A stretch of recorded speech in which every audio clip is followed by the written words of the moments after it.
I was asked what Airfix scale model kit I would put into space, and I chose the Jaguar E-Type Starter Set. And if you think this is just some plastic toy for kids with sticky fingers, you're wrong. This is basically Enzo Ferrari's worst nightmare captured in 1/43rd scale.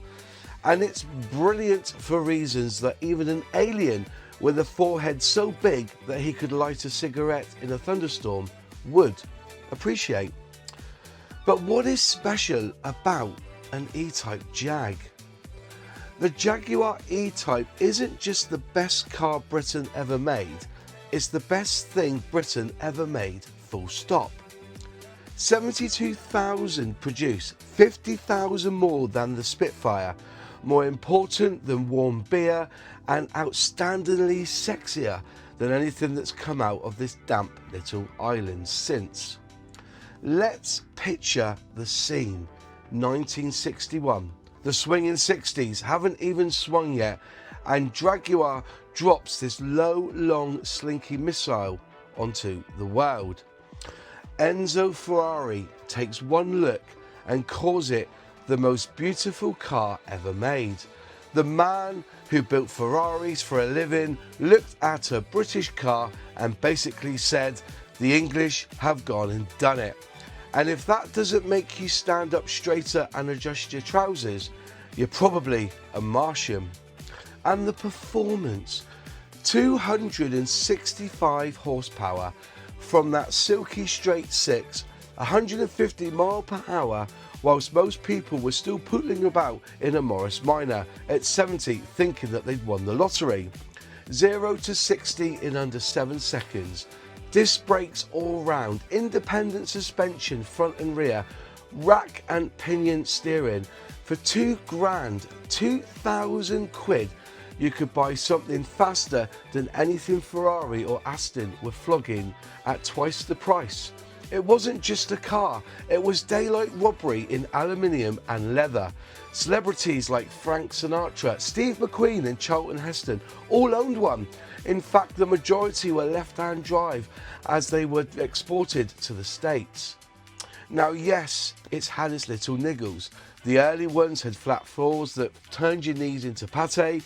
The Moz gearbox required the patience of a saint, and if it rained you'd get wetter than a Labrador in a car wash.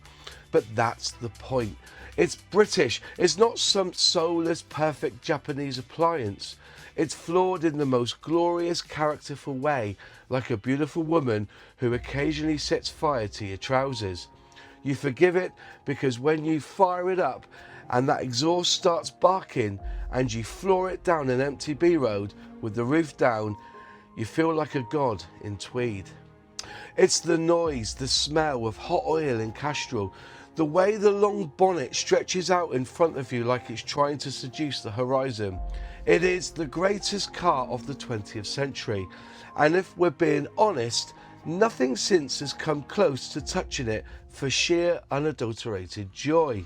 So the next time some bearded hipster tells you the best British car is a Mini or a Land Rover Defender or a chuffing modern Bentley, just point them at the E-Type Series 1 Roadster in British racing green, like the blue touch paper, and stand well back. Because that, boys and girls, is not a car. That's Britain at its absolute magnificent, slightly bonkers best, and nothing will ever beat it.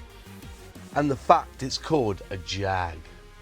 Now, I have built 3 of these scale models in British racing green, obviously, because anything else is just wrong. But for me, it's one of those kits that when I'm feeling a little lackluster and just struggling with stuff, it's simply a kit just to build. When I build a model, it comes with emotion. When I choose a kit to build, I get attached to the history, how it persevered in its time, what its use was even, and the fact I am creating a small version of something that left its mark in the world. And if you build this Jag, you end up with something that looks like a tiny piece of 1960s automotive history sitting on your shelf, reminding you that cars used to have soul instead of touchscreens and lane keep assist. And it would make any extraterrestrial look at their own flying saucer and want it designed by a Brit.